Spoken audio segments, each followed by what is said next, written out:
Zwillingerki. Z źródłem wielu moich geschichtów są ludzie, których trefią przy ladze piwa, we kaczmach, putekach, biegsztówach i kaj tam jest. Tak też mi się przytrafiło ze tą faceceją, którą chciałbym teraz opowiedzieć. Idzie mi o to, i że teroski szkolarze coroski mnie czytają, a bardziej zajmują się klikaniem SMS-ów albo internetowych e-mailków. Spichnąłem się kiedyś z jednym moim kamratem Pietrem, w którym od doma dwie dziążki, gniazdurki, zwillingi. Jego młodsze siostry. Są ci już one poważnymi studentkoma trzeciego roku uniwersytetu. Kejsik ze jednej będzie prawniczka, a ze drugiej srogo ekonomistka, matematykierka. Ale to skóry tych dziochów ten mój kamrat jest już net blank dla capi. Obsztalowaliśmy po ladze i Peter napoczął osprawiać. Wiesz, Eugen, wczoraj z rańca jedna z nich przyliznym głosikiem rzekła ku mnie: Peterku! No, odrzeknąłeś. A kaj ty endlich lazujesz ze pokładu? Pokładu? Ze ferdeki? No, pokładu idy. O, szperymno, zwiertno berdy oczy, tano, wyżdżito i spasowno ku temu. Wiadomo przynajmniej, że moja rodzono. Ale wiesz przeca, Eugen, że chłop musi mieć ostatnie słowo tuż godą.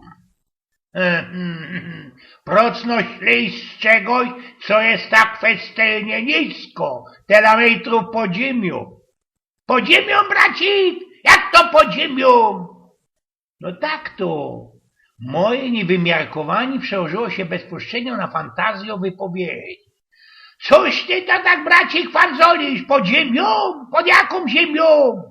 I tu mi Eugen coś napoczło świtać, napoczło jak coś czytać. Erna, a ty wiesz chociaż, co to był ten łysek? No, pewnikiem koń. A ta Ida? No toć, szyf. Wiesz, Eugen, deczko się pochichnął, ale by to plikował szwesterze i że pokłady są też na grubie i tak poprawdzie to ten nasz Gustaw Morcinek radni we grubskiej tematyce robią. Peter i co dalszy spokopiował na to. Uzdołek, co poosprawił o tym ze drugą siostrą. A dopiero po jej reakcji by dowiedział, źli to jest pas albo głupota. Ale coś mnie ci tykło, wiesz?